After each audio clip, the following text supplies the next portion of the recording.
Ya, Assalamualaikum warahmatullahi wabarakatuh. Hari ini kita akan membahas eh, aset tidak lancar ya. Jadi terakhir kemarin kita membahas tentang piutang. Nah, kita lanjut dengan aset tidak lancar. Jadi semua itu adalah akun-akun yang ada di laporan posisi keuangan ya. Jadi untuk aset tidak lancar ini nanti ada eh, 9 tujuan pembelajaran ya. Jadi ada beberapa nih ya, kita masuk ke sini dulu. Untuk tujuan pembelajaran dari materi aset tidak lancar, yang pertama, setelah mempelajari materi ini, diharapkan kalian mampu menggambarkan aplikasi prinsip kerja harga perolehan aset tidak lancar. Kemudian menjelaskan konsep penyusutan, kemudian mampu menghitung penyusutan menggunakan berbagai metode, kemudian menggambarkan prosedur untuk revisi penyusutan periodik, kemudian membedakan eh, pengeluaran modal dan pengeluaran pendapatan, serta membuat jurnalnya, kemudian mampu menjelaskan bagaimana akuntansi untuk pelepasan aset tetap yang dapat terdiri dari jual, tukar, dan buang. Kemudian yang ketujuh, mampu mengidentifikasi isu akuntansi aset sumber daya alam. Kemudian mampu membandingkan akuntansi aset tidak berwujud dengan akuntansi aset tetap. Dan yang terakhir, mampu mengindikasi bagaimana aset tetap, aset sumber daya alam, dan aset tidak berwujud itu dilaporkan dalam laporan posisi keuangan. Ya. Jadi di dalam aset tidak lancar ini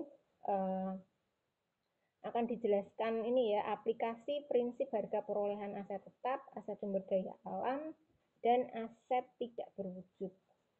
Jadi nanti untuk pembahasan ini kita bagi dalam empat bagian, yaitu yang pertama aset tetap, kemudian aset sumber daya alam, aset tidak berwujud, dan penyajian dalam laporan posisi keuangan.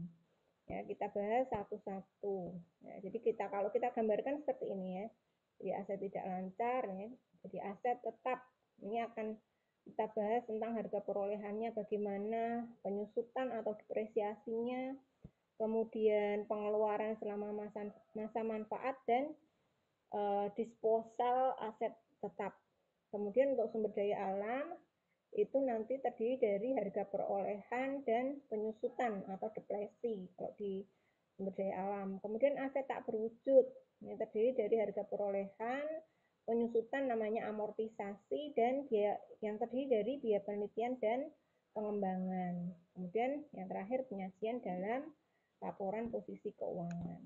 Nah, kita bahas dulu apa sih yang dinamakan dengan aset tidak lancar. Aset tidak lancar atau aset tetap ya, itu adalah merupakan aset berwujud yang digunakan dalam kegiatan operasional suatu perusahaan. Nah, dia bernilai material ya, nilainya material dan tidak dimaksudkan untuk dijual kepada pelanggan. Nah, jadi bentuk aset tetap ini bisa berupa tanah, gedung atau bangunan ya, peralatan dan lain sebagainya. Nah, kemudian untuk harga yang aset tetap, nah ini kan tadi ada beberapa pembahasan ya di aset tetap. Yang pertama itu adalah harga perolehan aset tetap.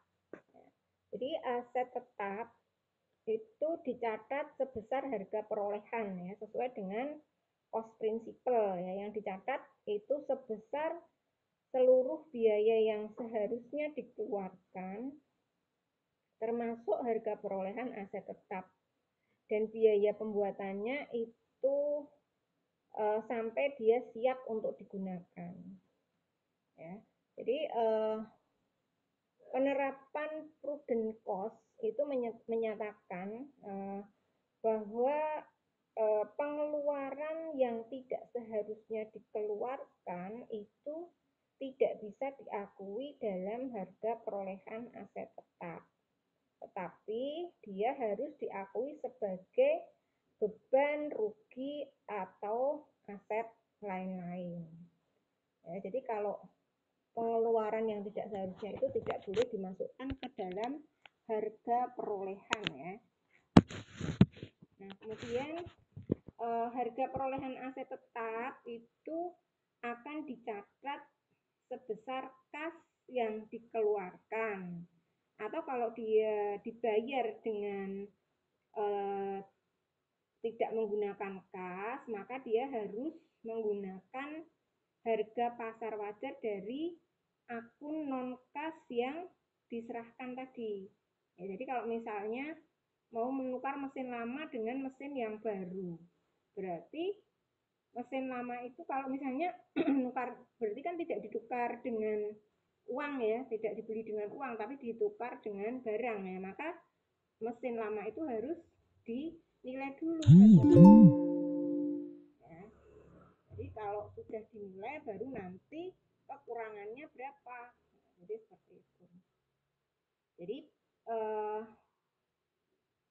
jika akun yang diserahkan itu tidak memiliki nilai pasar, ya, tidak memiliki nilai pasar wajar, maka harus digunakan nilai pasar wajar dari aset tetap yang diperoleh. Ya, yang diperoleh tadi mesin barunya harga wajarnya berapa, ya, nanti dikonversi. Nah, kemudian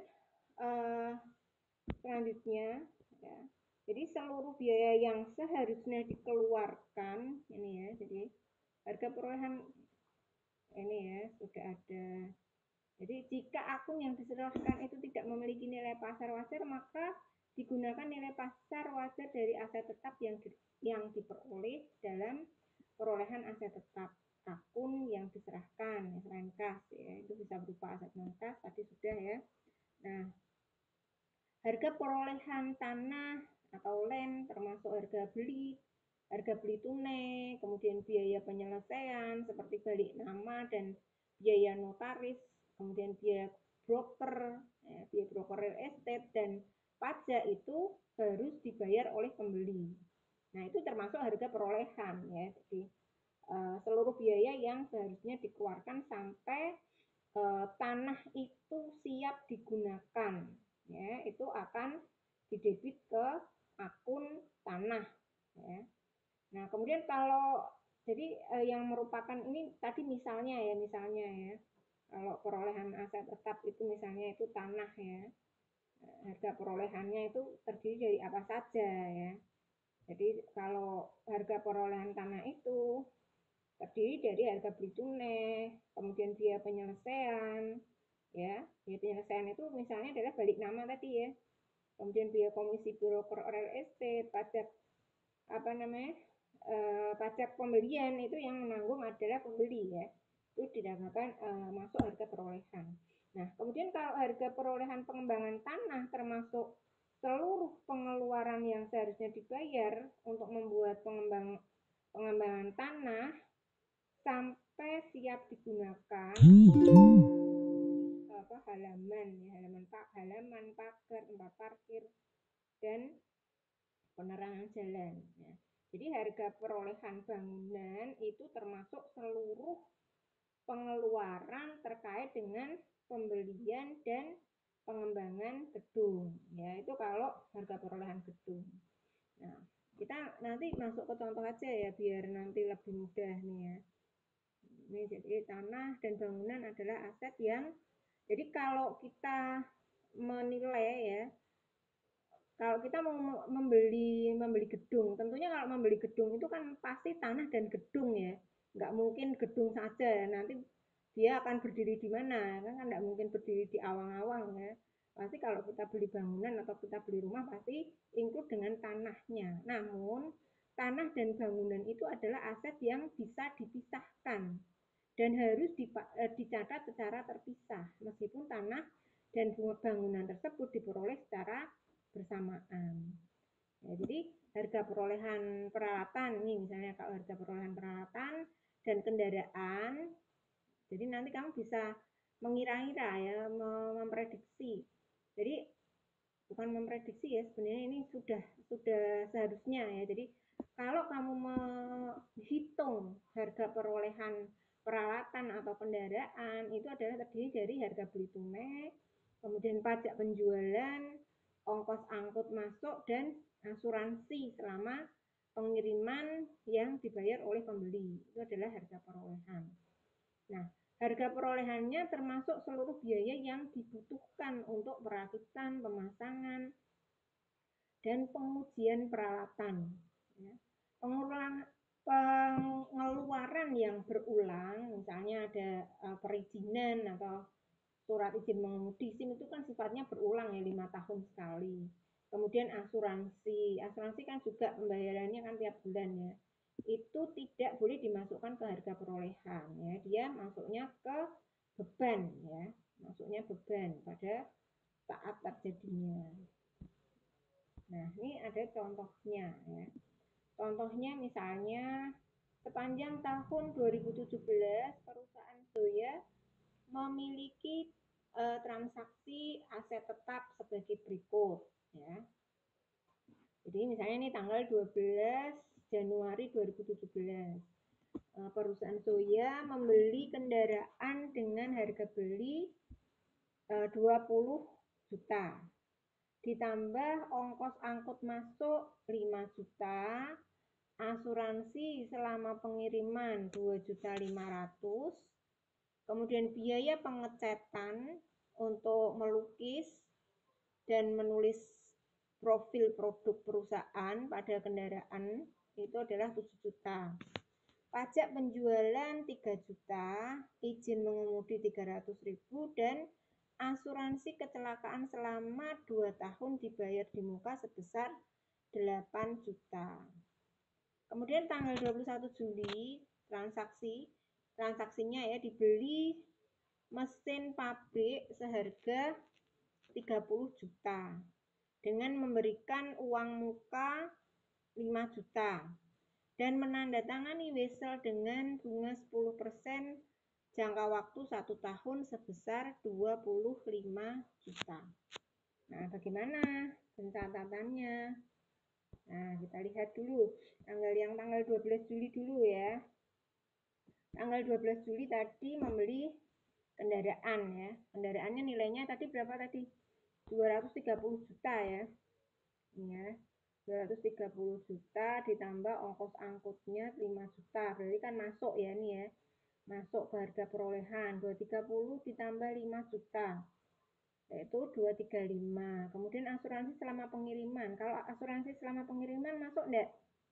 Asuransi selama pengiriman masuk ya di harga perolehan ya. Tambah 2.500.000 berarti 237.500. Kemudian biaya pengecatan ini kan juga permanen ya.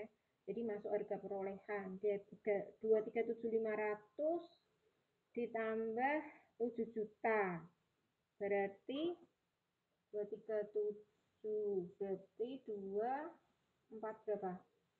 244 ya kayaknya. 244.500 ya. Coba dihitung. Kemudian pajak penjualan masuk ya, masuk ke harga perolehan 3 juta berarti 247.500. Kemudian izin mengemudi masuk enggak? Izin mengemudi kan termasuknya kan tadi rutin ya, yang dibayar secara berulang, maka dia enggak boleh dimasukkan ke harga perolehan. Dia masuknya ke beban.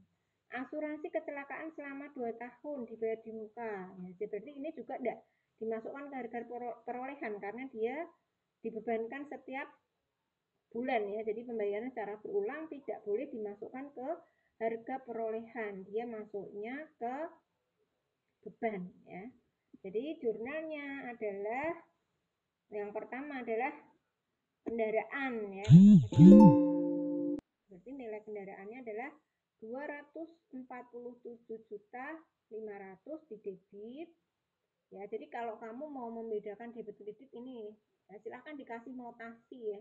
Di sebelah kiri ini dikasih, kalau dia masuk ke debit silahkan dikasih notasi DR atau D juga nggak masalah ya. Dan di yang kredit dikasih notasi CR atau K juga boleh ya. Kemudian beban perizinan ya, dia masukkan beban perizinan yang SIM tadi sebesar 300 di debit. Kemudian asuransi dibayar di muka 8 juta. Kreditnya kas sebesar 255 juta 800. Nah, kemudian transaksi yang kedua tadi, dibeli mesin pabrik seharga 30 juta dengan memberikan uang muka 5 juta dan menandatangani wesel dengan bunga 10%. Ingat ya, kalau ada transaksi seperti ini ya kamu tidak perlu bayarnya dibuat jurnal ya, nanti saja kalau sudah jatuh tempo baru dibuat pencatatan. Kalau hanya transaksi seperti ini ya berarti kamu yang kamu catat ya hanya pada saat tanggal 21 itu saja ya. Jadi jurnalnya berarti yang dibeli apa? Mesin kan ya, mesin atau peralatan ya sebesar 30 juta ya. Kemudian apalagi berarti kasnya dikredit ya sebesar 5 juta, sisanya dibayar wesel ya, berarti kreditnya sisanya adalah wesel bayar ya, atau utang wesel ya, wesel bayar atau utang wesel sebesar 25 juta ya. Jadi jurnal yang dibuat pada tanggal 21 Juli itu hanya satu ya. Kadang-kadang ada yang rancu, hanya soalnya hanya seperti itu, tapi di bawahnya dia membuat jurnal ketika membayar, kan belum ditanyakan. Jadi kalau belum ditanyakan ya tidak perlu dibuat jurnalnya. Kalau belum jatuh tempo tidak perlu dibuat jurnalnya. Jurnalnya hanya pada saat tanggal transaksi itu saja ya. Kemudian selanjutnya penyusutan aset tetap. Ya, jadi kalau penyusutan aset tetap itu dinamakan sebagai depresiasi ya, jangan sampai keliru ya, karena ada beberapa perbedaan ya. Jadi kalau aset tidak berwujud tadi bukan depresiasi ya, tapi deflasi. Nah, kemudian selanjutnya itu adalah perusahaan untuk penyusutan aset tetap ya atau depresiasi ya. Perusahaan harus mengakui penyusutan atas aset tetap yang mengalami aus atau usang. Ya, aus itu artinya apa? Aus itu artinya kemampuan produktivitas aset berkurang ya. Jadi aus itu menunjukkan bahwa kemampuan produktivitas aset itu berkurang karena disebabkan pemakaian ya. Kalau mesin itu kalau dipakai terus-menerus kan akhirnya kan usang ya, sehingga nanti yang pertama masih baru mungkin bisa menghasilkan satu kali operasi bisa menghasilkan 100 unit, lama-lama kan dia akan menurun ya karena kemampuannya berkurang. Nah, kemudian kalau usang itu menunjukkan bahwa aset tetap tersebut perlu diperbaharui. Ya, berarti kan udah selawas gitu ya, udah usang, perlu diperbaharui, mungkin teknologinya kurang canggih ya, karena karena adanya perkembangan teknologi ya, sehingga perlu diperbaharui. Nah, kalau misalnya aset tetap itu tidak aus dan tidak usang, maka tidak perlu disusutkan ya. Jadi jika aset tetap itu tidak aus dan tidak usang, maka tidak disusutkan. Nah, kemudian untuk beban penyusutan ya, ini beban penyusutan. Kalau kira-kira kalau aset tanah itu disusutkan apa enggak? Kira-kira menurut kalian kalau tanah itu disusutkan apa enggak? Siapa yang tahu? Ada yang tahu? Ini masih bisa didengar enggak ini? Patah-patah. Masa patah-patah ini? Iya, yang lain gimana? Loh, kalau patah-patah langsung di nganu apa namanya interupsi aja ya. Kan memang ini masih hujan, di tempat saya juga masih hujan. Dari jam 1 malam itu ya, belum berhenti. Nanti kalau patah-patah diingatkan ya. Oke. Jadi kalau tanah ya, Kak, ya tanah itu adalah aset tetap ya, tapi dia tidak disusutkan ya. Jadi karena nilai tanah kan tidak mungkin menurun ya. Jadi, tapi kalau bangunan, nah kalau bangunan itu disusutkan ya. Jadi beban penyusutan itu didesain untuk menandingkan beban dengan pendapatannya atau matching principle ya. Nah, karena aset tetap itu digunakan dalam operasi normal perusahaan, yaitu untuk memperoleh pendapatan. Nah, sepanjang umur manfaatnya, kemampuan aset tetap itu akan berkurang karena aus dan usang. Nah, berarti ketika aset itu disusutkan, maka jurnalnya adalah beban penyusutan kreditnya akumulasi penyusutan. Nah, jadi akumulasi penyusutan itu bersaldo normal di kredit. Nah, ada beberapa faktor yang harus diperhatikan saat menghitung penyusutan. Yang pertama itu adalah harga perolehan.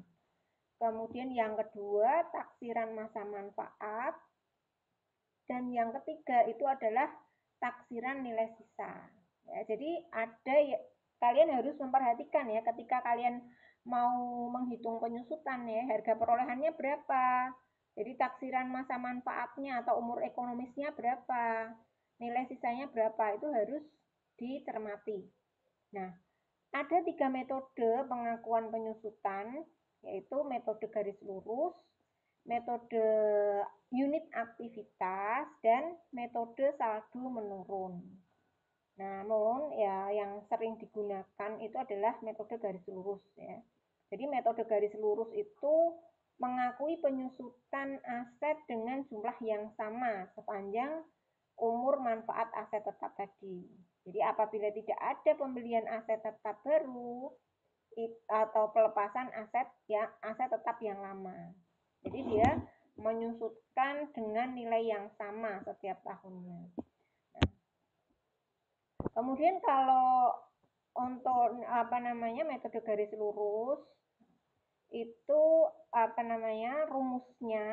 rumus untuk menghitung penyusutan itu adalah harga perolehan dikurangi taksiran nilai sisa atau nilai ekonomis dibagi dengan taksiran masa manfaat ya.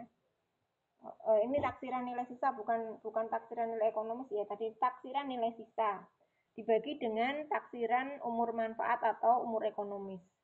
Jadi yang paling sering digunakan itu metode garis lurus ya, karena dia lebih mudah ya, lebih mudah untuk pembebanannya dan penghitungannya. Nah, jadi seperti ini ya, nih ada contoh soalnya di bawahnya nih, coba balik nih ya. Jadi contohnya seperti ini ya, misalnya perusahaan asli membeli mobil box dengan harga 250 juta tanggal 1 Januari 2017 dengan taksiran masa manfaat 5 tahun dan taksiran nilai sisa 50 juta. Ya. Jadi nilainya 250 juta, taksiran nilai sisanya adalah 50 juta. Yang harus dibuat pada tanggal 31 Desember 2017 terkait penyusutan dengan menggunakan metode garis lurus mobil box tadi adalah, nah berarti dihitung dulu, hitung ya. Tadi kita hitung dulu, kamu bisa menghitung menggunakan tabel ya, atau dihitung dulu dengan rumus tadi.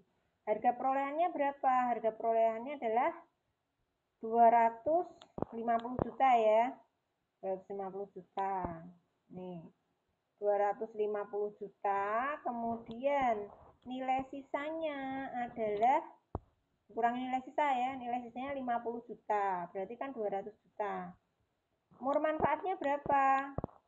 Umur manfaatnya 5 tahun ya, berarti 200 juta dibagi 5 tahun ya, berarti per tahunnya adalah 40 juta. Nah, jadi setelah kamu hitung, kamu buat tabelnya ya. Jadi yang pertama berarti kan mulai pembeliannya tahun 2017 ya. Berarti kalau 5 tahun kan 1 Januari tadi ya. Berarti kan 2017, 18, 19, 20, 21. Berarti kan umur manfaatnya sampai 1 Januari 2021 ya. Nah, kemudian biaya yang disusutkan itu adalah 200 juta karena ini menggunakan garis lurus kan sama ya dari tahun pertama sampai tahun kelima. Nah, kemudian tarif penyusutan. Tarif penyusutan itu tadi kan kamu ini ya apa namanya udah ketemu ya 40 juta ya 40 juta. 40 coba dihitung dulu 200 juta 200 juta dibagi 40 juta berapa?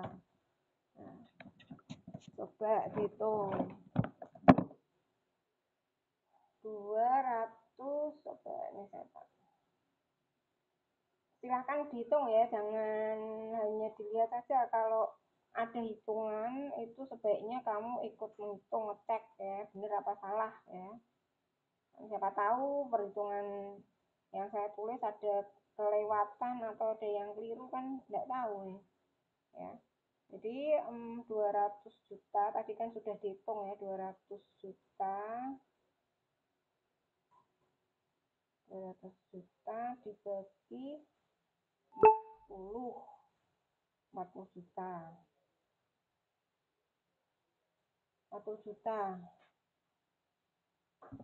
ketemu enggak 20% itu 20% itu kan apa namanya yang disusutkan dari harga perolehan dikurangi nilai sisanya ya, nilai sisanya 200 juta.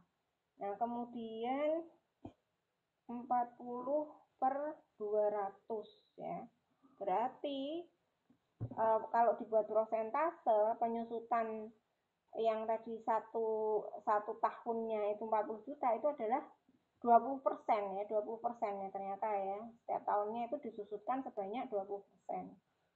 Nah, kemudian bisa saja kan ini yang diketahui prosentasenya juga bisa ya. Jadi kalau yang diketahui prosentasenya kalian juga bisa langsung hitung ya. Berarti 20% dari nilai yang disusutkan. Ya sehingga nanti di akhir tahun itu nilai mesin itu adalah 50 juta ya, sesuai dengan yang ada di soal tadi bahwa nilai sisa adalah sebesar 50 juta. Yang paling gampang ya, setelah kamu hitung penyusutannya baru setelah itu kamu buat jurnalnya ya. Jadi jurnalnya berarti per 31 Desember 2017 adalah beban penyusutan di debit sebesar 40 juta, kreditnya akumulasi penyusutan mobil box sebesar 40 juta. Ya, tadi caranya. Kemudian tahun 2018 sampai 31 Desember 2018 sampai 31 Desember 2021 itu sama ya, dibuat jurnal seperti ini. Ya. Tapi kamu membuat jurnalnya sesuai dengan permintaan ya, jangan terus dibuat semuanya. Kalau misalnya berapa penyusutan tahun 2021, nah silahkan itu akan kalian buat jurnalnya. Kalau tidak diminta ya nggak perlu ya. Jadi kalau menjawab pertanyaan itu sesuai dengan perintahnya. Nah, kemudian metode garis lurus atau straight line method itu paling banyak digunakan karena sederhana dan dia bisa menandingi beban dengan pendapatan atau matching cost against revenue ya. Jika penggunaan aset tetap tersebut merata sepanjang umur masa manfaatnya atau sepanjang umur manfaatnya. Nah, kemudian yang kedua itu adalah metode unit aktivitas. Nah, untuk metode unit aktivitas ini dia mengekspresikan umur manfaat dalam berbagai aktivitas produksi. Misalnya kilometer, ton, dan sebagainya, ya. Tapi tidak dinyatakan dalam satuan waktu.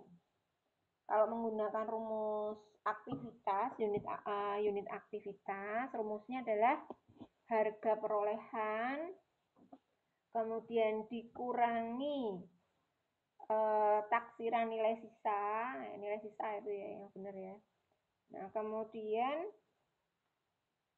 dibagi total taksiran unit aktivitas dikalikan dengan umur aktivitas yang digunakan. Unit bukan umur, unit aktivitas yang digunakan. Ya, jadi rumusnya harga perolehan dikurangi taksiran nilai sisa dibagi total taksiran unit aktivitas dikalikan unit aktivitas yang digunakan. Ya. Kemudian kita masuk ke contohnya ya biar lebih mudah. Misalnya nih ya, perusahaan asli mengharapkan pembelian mobil box dari contoh yang tadi ya, mobil box dengan harga 250 juta tadi dengan taksiran nilai sisa 50 juta itu dapat digunakan sampai 100.000 km selama tahun 2017. Nah, titik dulu ya, nggak ada komanya. Jadi perusahaan asli mengharapkan pembelian mobil box dengan harga 250 juta dengan taksiran nilai sisa 50 juta itu bisa digunakan sampai 100.000 km. Nah, selama tahun 2017 itu digunakan sebanyak 10.000 km.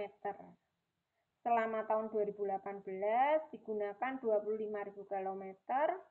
Berarti jurnal pada tanggal 31 Desember 2017 dan 2018 adalah, nah, kita hitung ya.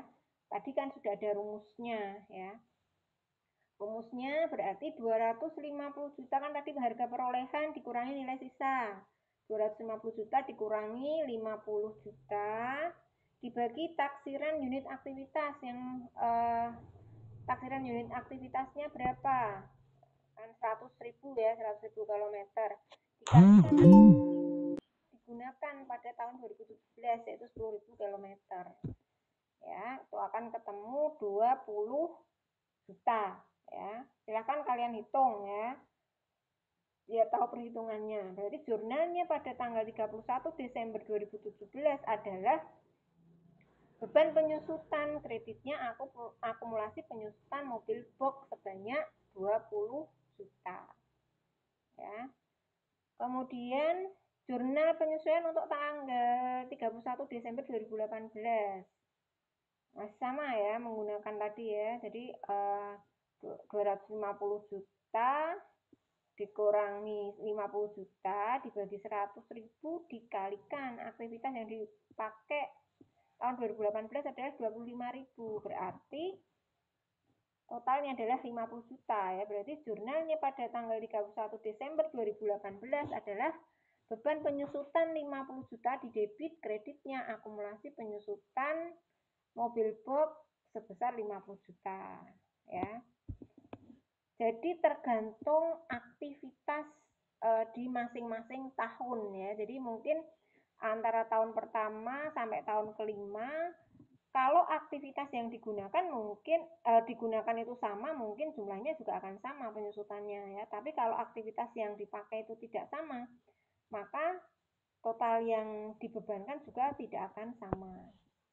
Nah, kemudian kita buat tabelnya ya, tabel penyusutannya. Nah, jadi tabel penyusutannya tergantung pemakaiannya ya. Jadi kalau misalnya nih tadi sampai 2018 ya tadi. Berarti kan kamu hitung ya tarif penyusutannya berapa ya. Tadi kan untuk tarif penyusutannya tadi beban penyusutan tahunan adalah 20 juta ya tahun 2017. Nah, kemudian tahun 2018 untuk tarif penyusutannya itu dicari menggunakan tadi ya harga perolehan 250 juta dikurangi nilai sisanya 50 juta dibagi total aktivitasnya kan 100.000 kilometer ya, berarti tarif per kilometernya adalah 2.000 ya, 2.000 rupiah dikalikan aktivitasnya 10.000 misalnya nih ya, tahun 2017 adalah 20 juta.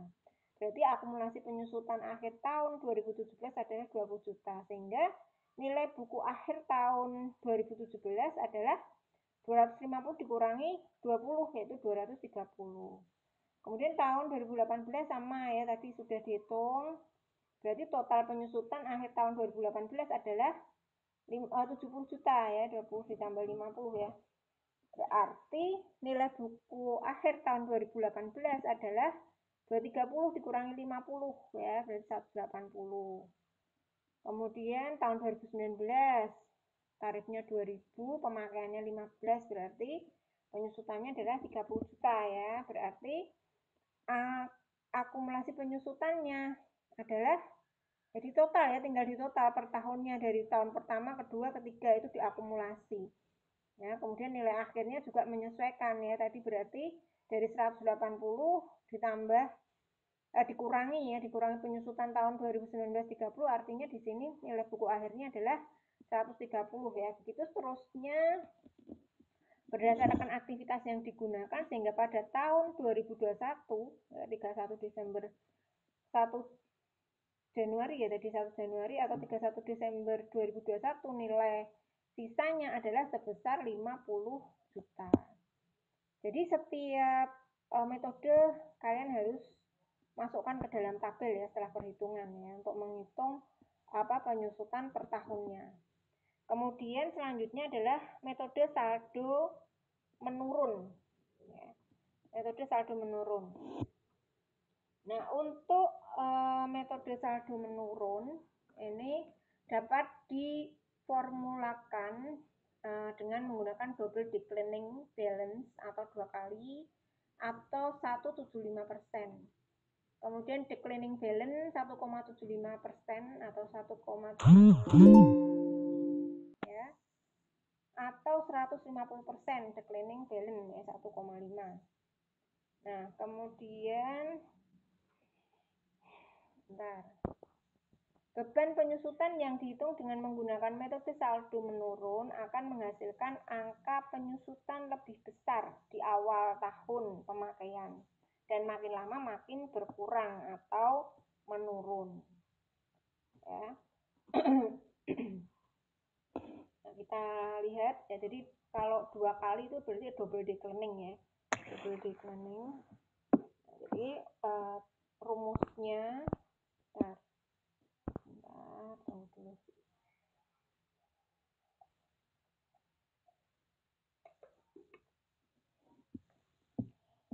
Rumus untuk kalau kita menggunakan double declining balance ya, kalau saldo menurun ganda atau double declining method ya, double declining balance itu adalah 2 kali harga perolehan dikurangi akumulasi penyusutan dibagi taksiran umur manfaat.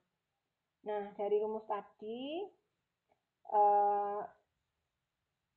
basis penyusutan aset tetap itu adalah harga perolehan dikurangi akumulasi penyusutan.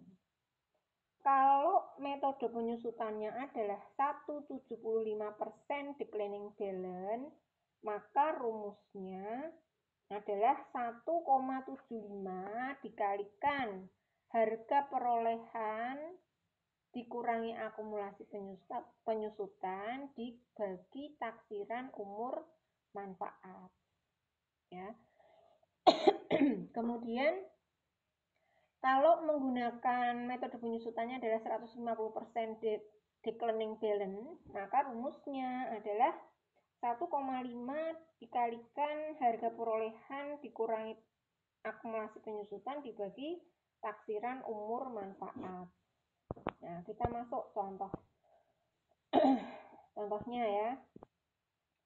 Masih menggunakan contoh perusahaan asli tadi ya, yang di atas tadi ya, perusahaan asli tadi yang nilainya 250 juta ya. itu disusutkan dengan menggunakan metode saldo menurun ganda. Maka jurnal penyesuaian untuk mencatat penyusutan mobil box pada tanggal 31 Desember 2017, ya tinggal dihitung dulu ya, tadi rumusnya ya, 2 kali tadi nilainya adalah 250 juta ya. Kemudian dibagi 5 tahun.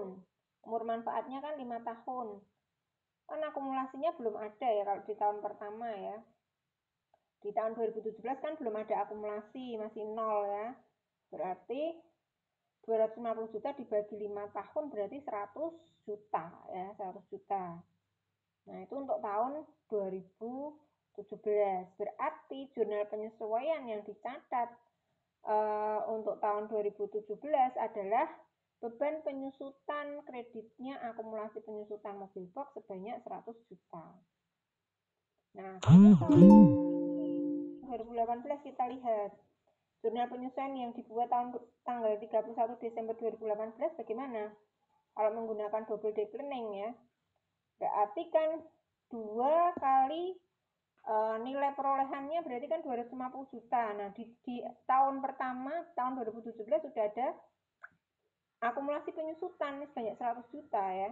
Berarti 250 dikurangi 100 juta kan? 250 dikurangi 100 juta berarti kan 150 ya. 150 dikalikan 2 berarti 300 ya. 300 juta dibagi 5 tahun ya. Jadi tahun kedua beban penyusutannya adalah sebanyak 60 juta. Kan menurun ya. Ini di awal tahun itu penyusutannya paling besar. Jadi nanti di akhir tahun itu akan semakin kecil penyusutannya ya, menurun. Nah, jadi jurnalnya pada tanggal 31 Desember 2018 adalah beban penyusutan kreditnya akumulasi penyusutan mobil box sebanyak 60 juta. Nah, nanti semakin menurun terus ya. Jadi kita lihat kalau kita masukkan ke dalam tabel. Jadi metode saldo menurun ganda itu dia tidak menghasilkan perhitungan yang pas pada akhir masa manfaat. Sehingga penyusutan akhir tahun dianggap habis atau pluk ya, dengan patokan nilai sisa yang tidak bisa disusutkan lagi. Ya, jadi kalau kita buat tabelnya, ya tabelnya itu berarti bagaimana ini? Ya, kita masukkan ya dari tahun 2017 nilai bukunya 250 juta ya, 250 juta. Kemudian 250 juta tadi beban penyusutan awal tahun.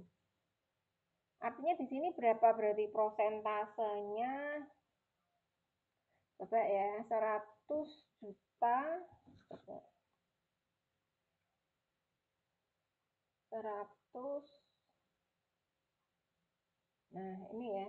Ini prosentasenya adalah 40% ya. Dari awal itu penyusutannya ya dari 100 juta dibagi 250 itu adalah 40%. Pas enggak kalau misalnya di bawahnya 60 per 300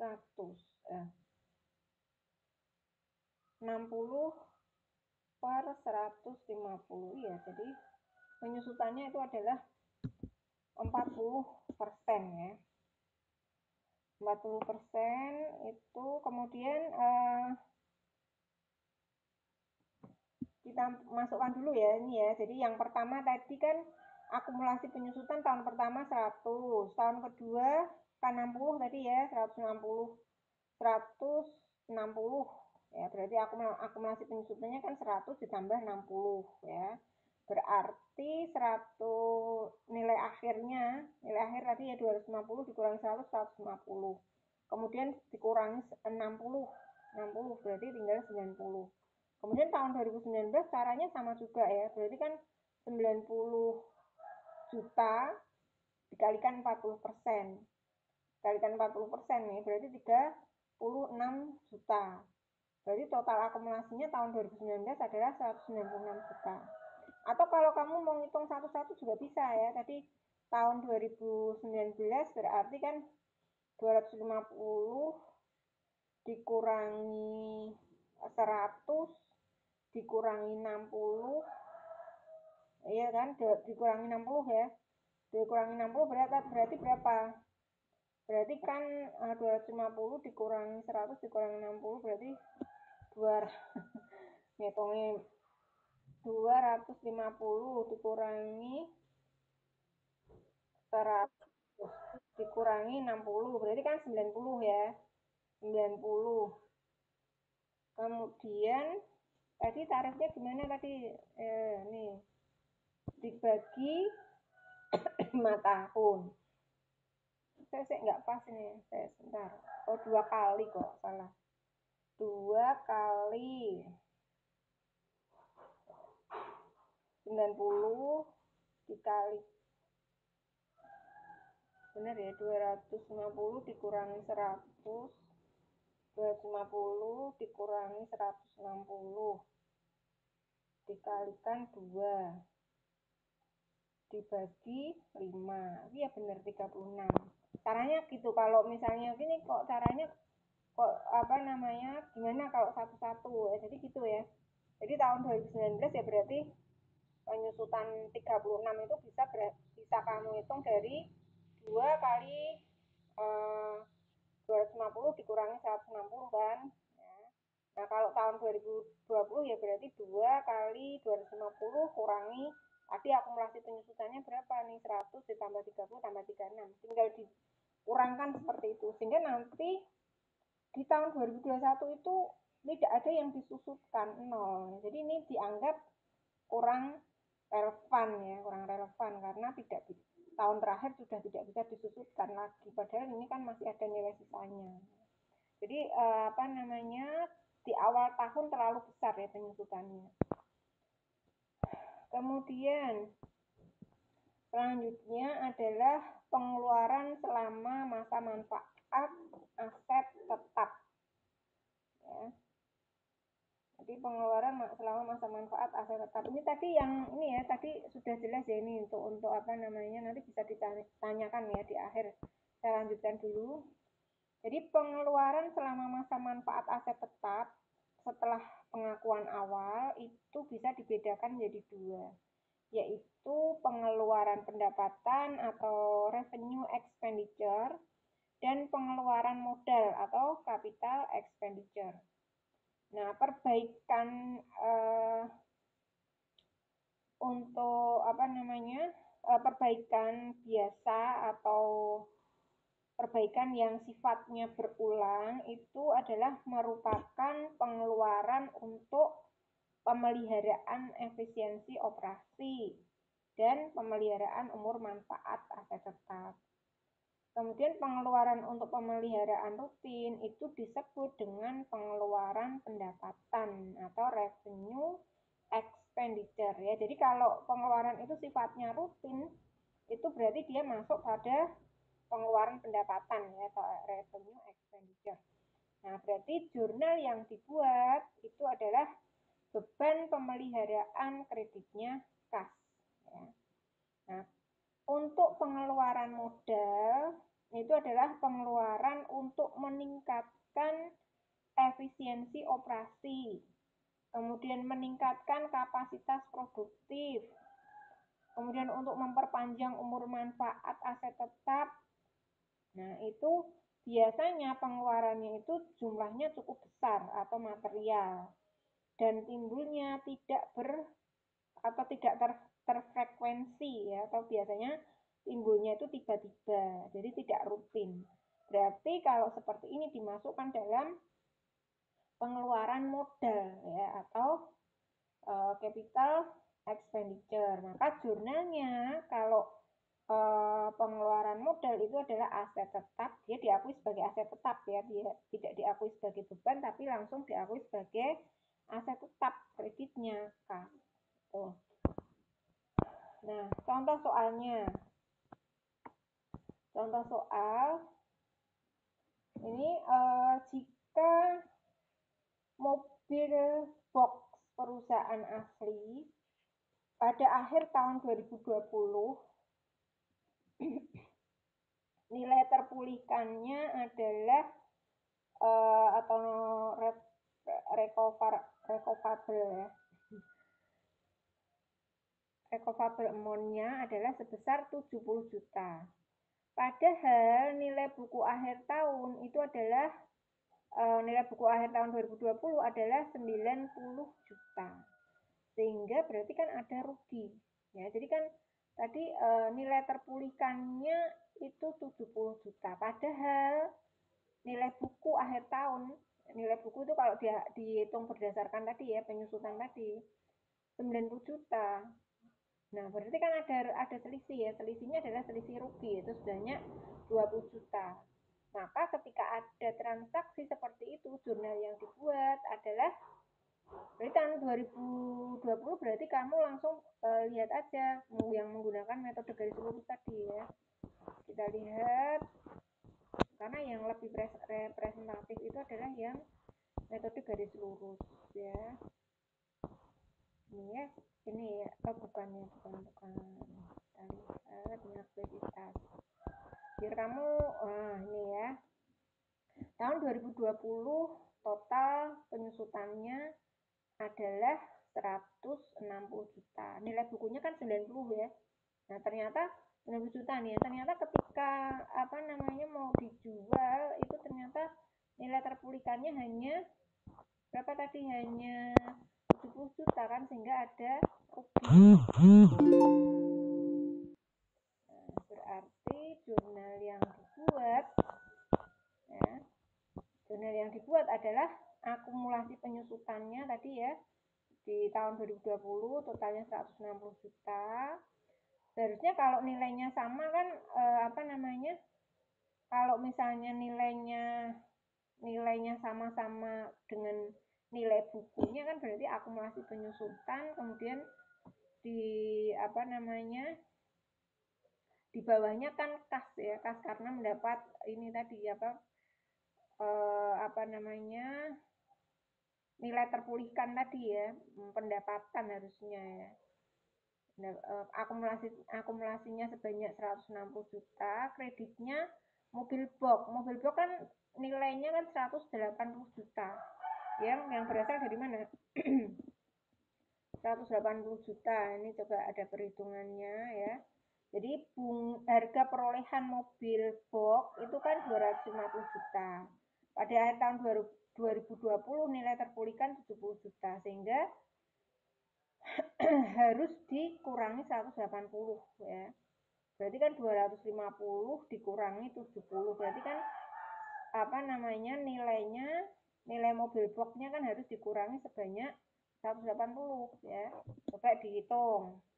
250 dikurangi 70 ya. Berarti kan nilai yang harus dikurangkan ke mobil box adalah 180. Padahal nilai penyusutannya adalah 160 ya, sehingga ada rugi ya, ada rugi sebanyak atau rugi penurunan nilai aset sebanyak 20 juta.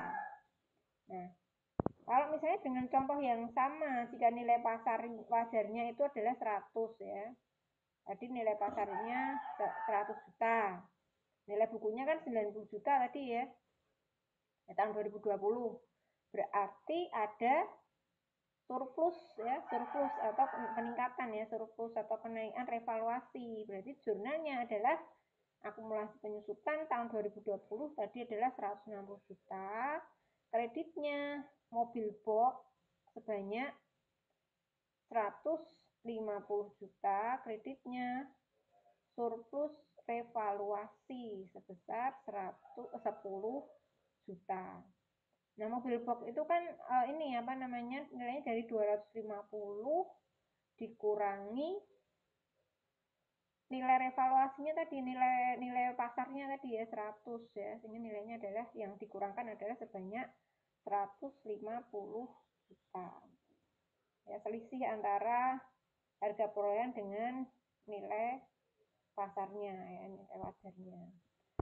Nah, kemudian selanjutnya adalah pelepasan atau disposal aset tetap. Pelepasan atau disposal aset tetap itu penukaran dan penghapusan atau pembuangan. Nah, saat pelepasan terjadi itu harus diakui penyusutan terakhir sebelum tanggal pelepasan aset tetap, yaitu untuk menentukan nilai buku saat pelepasan. Ya. Nah, jadi saat pelepasan terjadi harus diakui penyusutan terakhir sebelum tanggal pelepasan aset tetap untuk menentukan nilai buku saat pelepasan. Hal ini untuk mendapatkan perhitungan laba atau rugi dari pelepasan tersebut.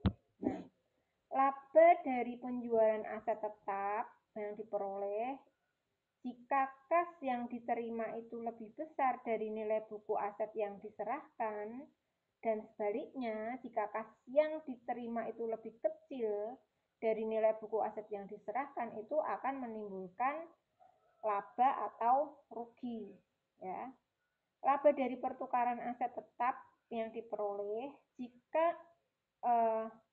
jika nilai wajar aset tetap itu aset tetap lama itu lebih besar dari sebelumnya.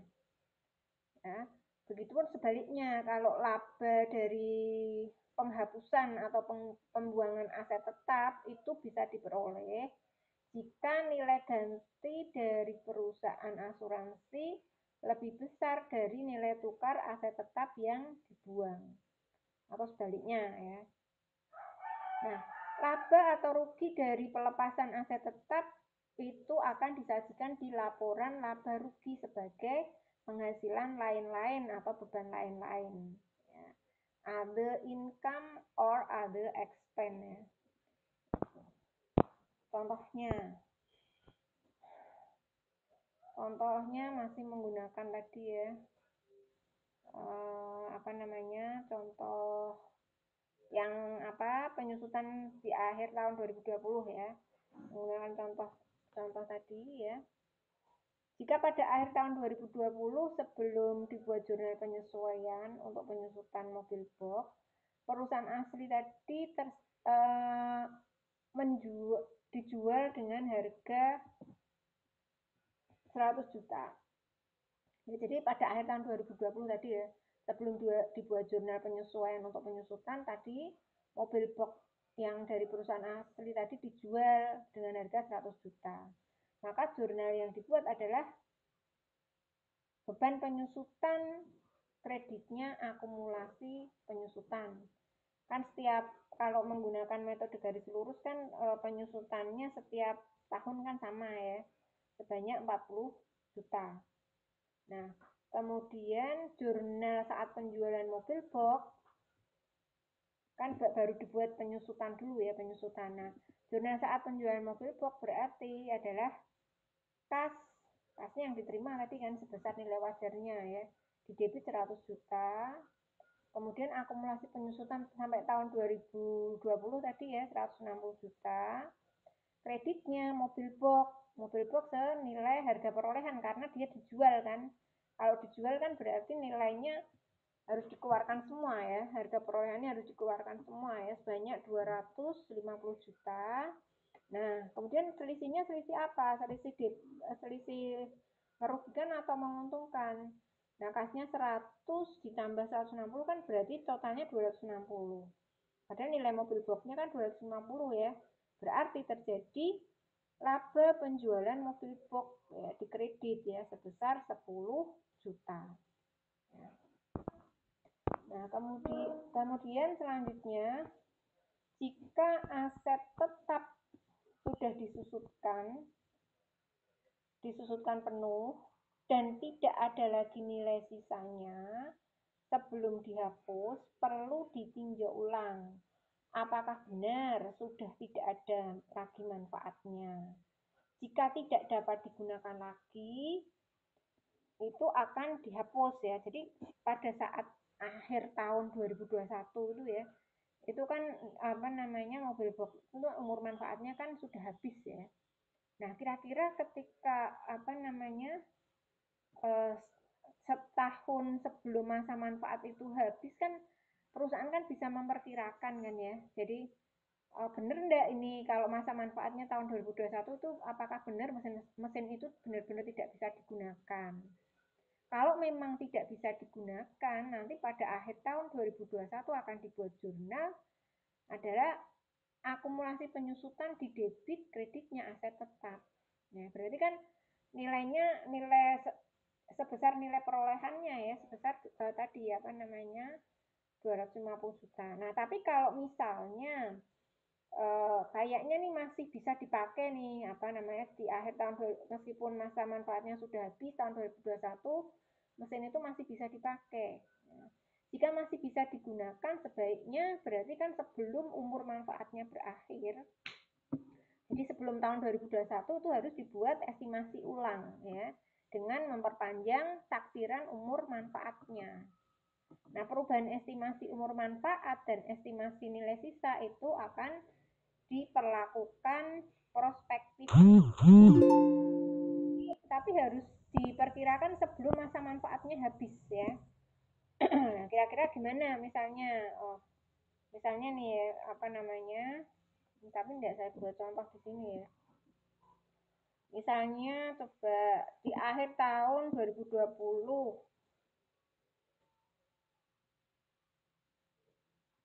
misalnya sebentar belum enggak saya buat contohnya ternyata di sini ya.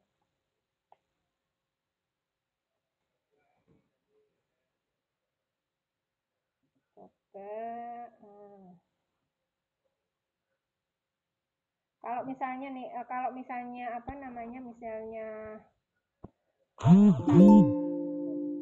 itu sudah dibuat estimasi ya berarti nanti akan ini ya ada pengakuan lagi ya berarti masa manfaatnya nanti akan diperbaharui misalnya masih mesin itu masih bisa dipakai 2 tahun lagi ya berarti nanti akan diperbarui sebelum 2021 jadi akan diestimasi ulang ya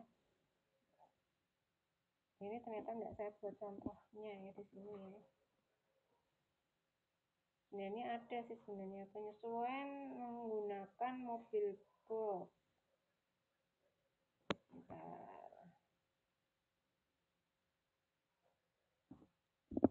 estimasinya enggak saya buat ya kita langsung masuk ke sumber daya alam lah ya langsung masuk ke sumber daya alam ini nanti kalau diperkirakan saja bisa kok ini kok kalau misalnya di tahun 2020 ternyata kok mesin itu masih bisa dipakai nanti akan dibuat apa namanya penyesuaian ya di apa namanya sebelum masa berlakunya habis ya. Nah ini untuk aset sumber daya alam. Untuk aset sumber daya alam ini sumber daya alam itu kan apa namanya ada yang bisa diperbarui dan ada yang tidak bisa diperbarui ya. Jadi sumber daya alam itu dapat berada di atas permukaan tanah seperti hutan, kayu maupun di bawah permukaan tanah ya. Misalnya cadangan mineral, dan minyak dan gas. Ya. Nah, dalam mengambil hasil dari aset sumber daya alam, perusahaan itu harus memperhatikan kelestariannya. Jadi tidak langsung dieksploitasi semua ya, tapi harus diperhatikan ya kelestariannya. Nah, hal-hal yang apa namanya harus diperhatikan yang pertama itu adalah harga perolehan aset tetap. Aset sumber daya alam. Nah, harga perolehan aset sumber daya alam itu berupa seluruh pengeluaran, yaitu berupa kas atau setara kas yang harus dikeluarkan sampai aset sumber daya alam itu dapat digunakan dan ditambah dengan nilai sekarang ya atau dari dismantling cost. Dismantling cost itu adalah estimasi awal biaya pembongkaran aset, biaya pemindahan aset, dan biaya restorasi lokasi. Ya. Nah, akuntansi untuk sumber daya alam itu ada dua, yaitu pendekatan hasil. Nah, kalau eksplorasi kan ada yang berhasil dan ada yang tidak berhasil ya. Jadi ada dua pendekatan yang dipakai, yaitu full cost method atau pendekatan biaya penuh dan pendekatan usaha yang berhasil atau successful effort method. Nah, dalam kalau menggunakan full cost method, nah semua diakui sebagai biaya ya. Jadi seluruh biaya yang dikeluarkan untuk tambang, ya misalnya tambang ya, yang berhasil dan yang gagal itu dapat dikapitalisasi atau dapat dikapitalisir karena menekankan pada prinsip harga perolehan atau cost concept ya. Jadi kalau menggunakan full cost method, seluruh biaya yang dikeluarkan itu boleh dikapitalisir. Nah, tapi kalau menggunakan successful effort method itu yang dimasukkan yang dimasukkan itu hanya tambang yang berhasil saja yang bisa dikapitalisir karena aset harus mempunyai manfaat masa depan, yaitu sesuai dengan definisi aset ya.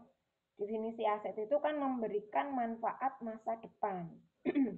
Sedangkan biaya penggalian untuk tambang yang tidak berhasil dibebankan sesuai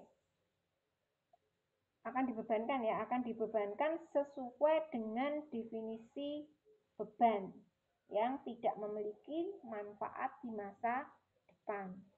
Ya, jadi kalau hanya tambang yang berhasil saja yang boleh dikapitalisir ya. Sedangkan untuk biaya-biaya tambang yang tidak berhasil itu dia akan dimasukkan sebagai beban. Ya. Nah, kemudian penyusutan aset sumber daya alam atau depresi.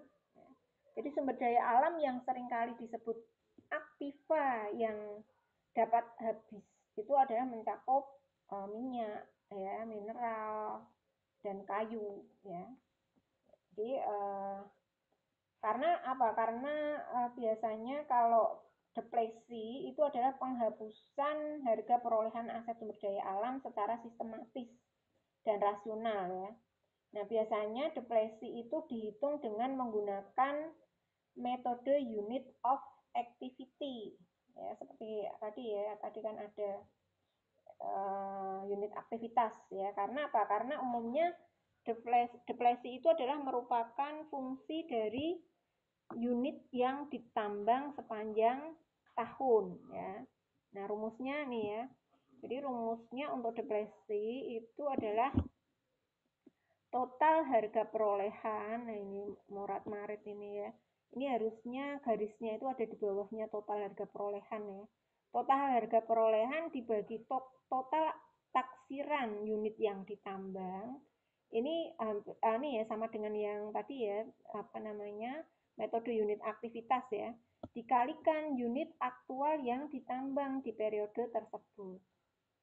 Nah, jurnal untuk depresi itu adalah beban depresi, kreditnya akumulasi depresi.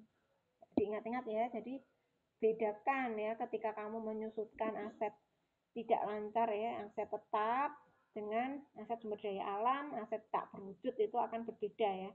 Nama akunnya berbeda. Nah, jadi beban depresi yang didebit itu dilaporkan sebagai harga pokok untuk memproduksi hasil tambang tersebut. Akumulasi depresi akan mengurangi aset sumber daya alam yang akan dilaporkan di laporan posisi keuangan. Nah, ini contoh soalnya.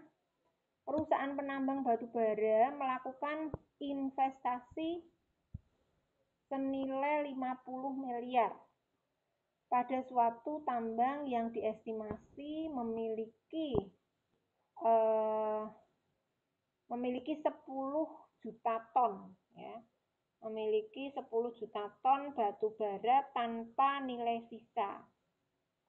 Pada tahun 2017, perusahaan tersebut menambang 250.000 ton batu bara. Maka jurnal yang dibuat untuk mencatat depresi tahun 2017 Sama ya, menggunakan metode unit aktivitas tadi ya. 50 miliar di apa namanya? Dibagi total unit aktivitasnya ya.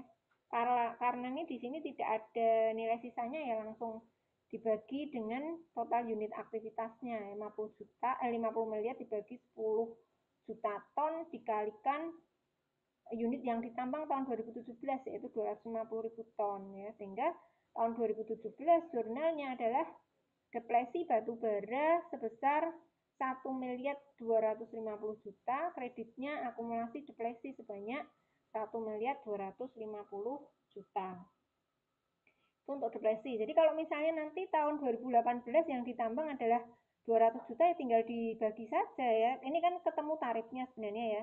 50 miliar dibagi 10 juta itu kan ketemu tarifnya berapa tuh, tinggal dikalikan dengan aktivitasnya ya. Nah, kemudian selanjutnya adalah aset tidak berwujud.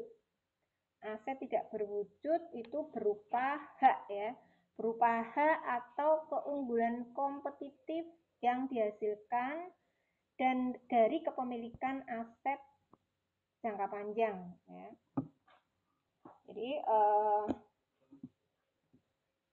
keunggulan kompetitif yang dihasilkan dari kepemilikan aset jangka panjang yang tidak memiliki bentuk fisik. Aset tidak berwujud itu timbul dari hibah pemerintah, kemudian pengambil alihan bisnis perusahaan lain, atau pengaturan monopoli swasta.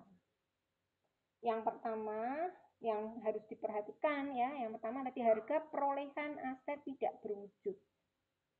Jadi harga perolehan aset tidak berwujud itu serupa dengan aset tetap, yaitu seluruh pengeluaran sampai aset tidak berwujud itu siap digunakan atau bisa dikendalikan perusahaan.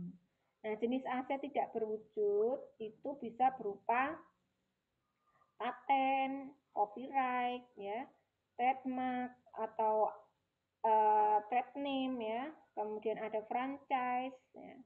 Nah, itu mungkin kalian juga sudah sering mendengar ya. Nah, paten itu adalah hak khusus menjual atau mengendalikan temuannya untuk periode tertentu.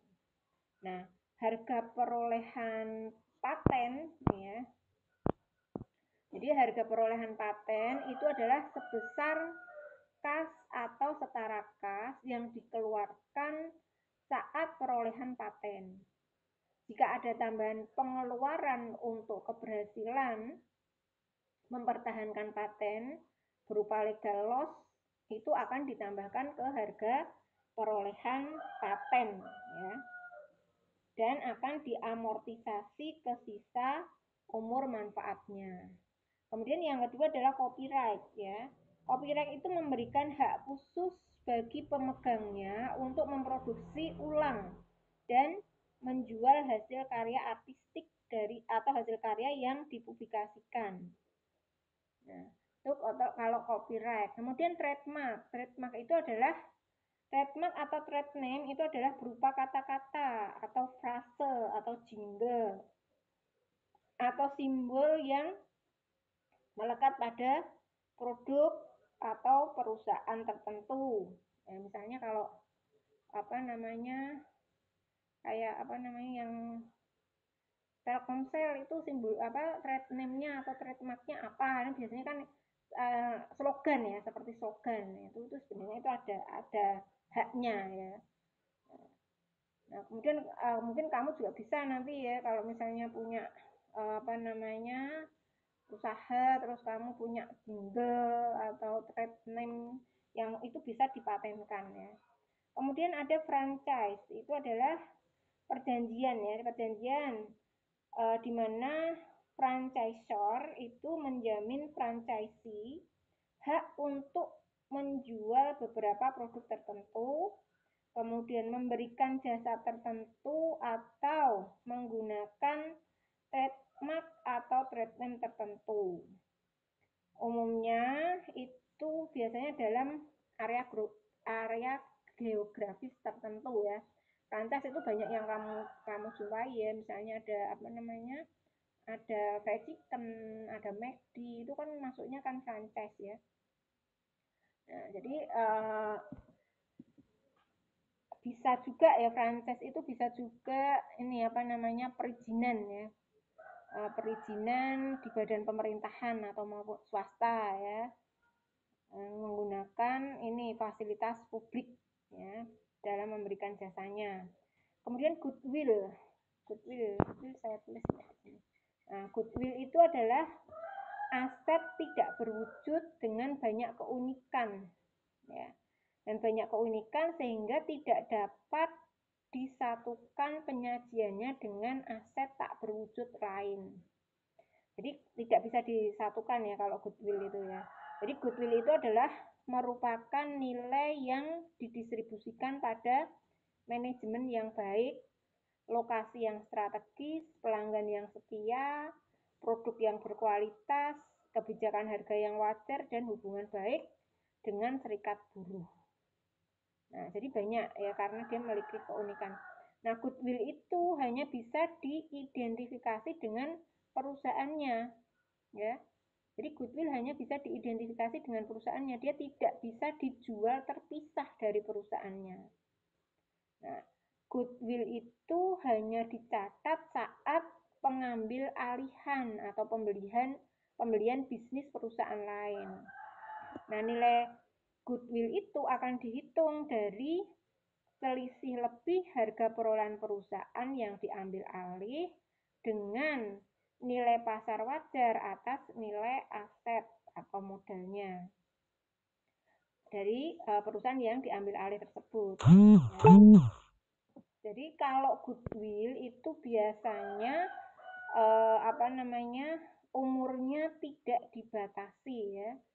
Jadi karena goodwill itu umurnya tidak dibatasi, maka goodwill itu tidak diamortisasi, tapi dia hanya diuji penurunan nilainya. Ya, jadi meskipun goodwill itu adalah aset tak berwujud, tapi dia tidak diamortisasi. Nah, kemudian yang kedua yang harus diperhatikan adalah penyusutan aset tidak berwujud atau amortisasi.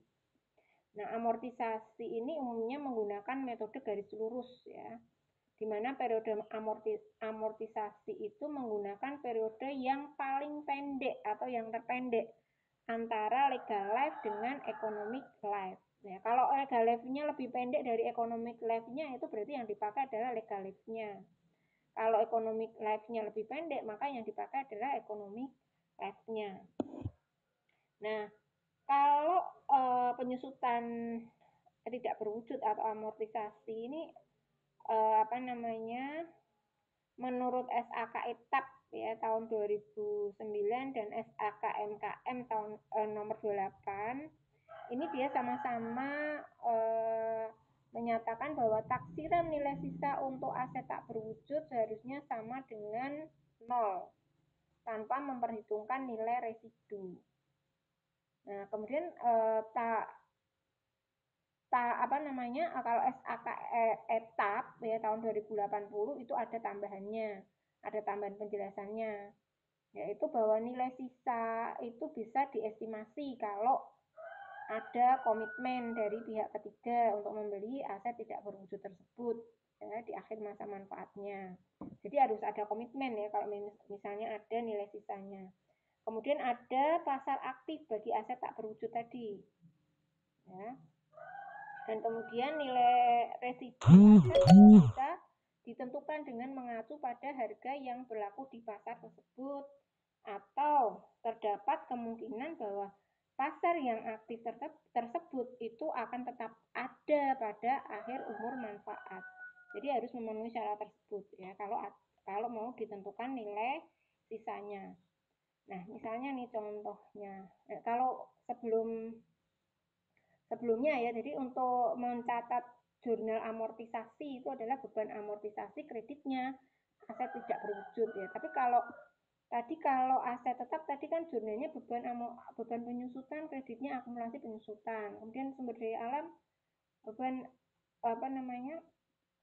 beban penyusutan, beban depresi kreditnya akumulasi, lupa saya.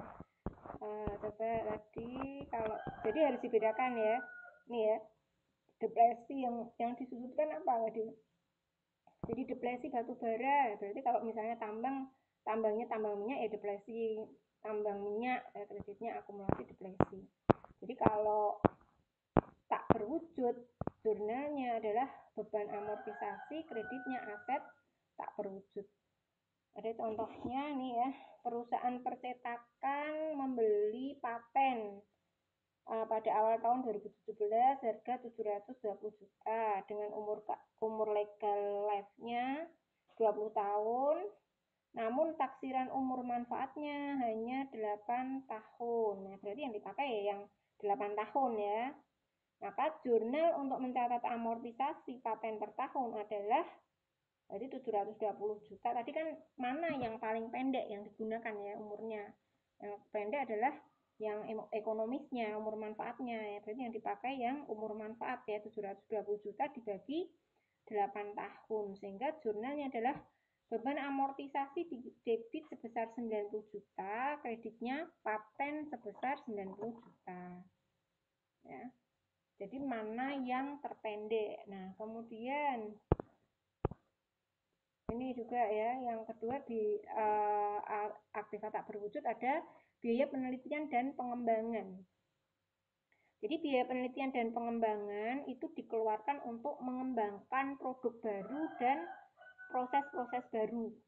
Nah, jadi seluruh biaya penelitian itu akan dibebankan saat terjadinya. Namun terkait dengan biaya pengembangan itu harus dipastikan kepastian berhasilnya. Ya. Jadi kalau sudah ada kepastian keberhasilannya sampai dengan terminological feasibility, maka bisa dikapitalisir. Tapi kalau keberhasilannya itu belum bisa dipastikan sampai dengan technological feasibility, maka dia tidak boleh dikapitalisir, tapi harus dibebankan. Ya. Nah, contohnya ini, misalnya nih ada perusahaan asing. Perusahaan asing mengeluarkan 1 miliar untuk penelitian dan 2 miliar untuk pengeluaran pada tahap pengembangan. Dalam biaya tahap pengembangan sebelum technological feasibility terdapat pengeluaran 400 juta. Sedangkan setelah technological feasibility terdapat pengeluaran 1 miliar 600 juta. Maka jurnal yang dibuat, ya, jadi diingat ya, kalau sudah kepastiannya sampai technological feasibility maka boleh dikapitalisir, tapi kalau belum sampai harus dibebankan. Yang 400 juta kan belum sampai technological feasibility ya, maka dia harus dibebankan ya. Berarti jurnalnya adalah beban penelitian dan pengembangan ya, tadi ya, perusahaan 1 miliar ditambah 400 juta ya, berarti 1 miliar 400 juta. Kemudian yang 1 miliar 600 tadi ya, jadi masuknya ke biaya ya, biaya pengembangan. Biaya pengembangan 1 miliar 200, kreditnya kas sebanyak 3 miliar. Ya, jadi beban penelitian dan pengembangan itu nanti akan disajikan dalam laporan laba rugi. Ya. Nah, untuk beban penelitian dan pengembangan itu disajikan di laporan laba rugi. Nah, untuk biaya pengembangan itu dia akan disajikan sebagai aset ya di laporan posisi keuangan. Nah, jadi dibedakan ya. Nah, ini jadi untuk penyajian aset tidak lancar dalam laporan keuangan. Jadi dalam laporan posisi keuangan sesuai dengan SAK etap, SAK aset tetap, SAK aset tetap itu disajikan terlebih dahulu ya, baru kemudian dilanjutkan dengan penyajian aset sumber daya alam. Kemudian setelah aset sumber daya alam, baru aset tidak berwujud. Nah, jadi dalam laporan posisi keuangan yang diklasifikasikan itu harus dijumlahkan saldo dari nilai buku masing-masing kelompok aset tidak lancar tersebut. Nah, kemudian untuk metode penyusutan yang digunakan untuk masing-masing kelompok aset tidak lancar itu harus diungkapkan. Ungkapannya di mana? Ungkapannya di catatan atas laporan keuangan ya.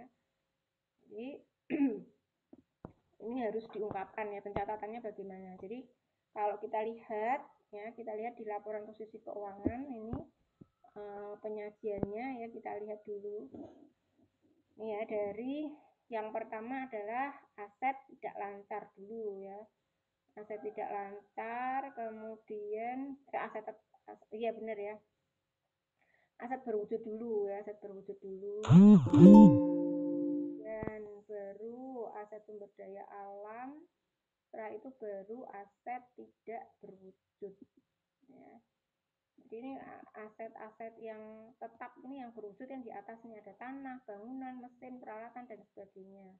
Kemudian baru aset sumber daya alam. Aset sumber daya alamnya mana nih? Ini tapi ini kebetulan tidak ada, tapi kalau ada yang disajikan adalah aset sumber daya alam dulu ya.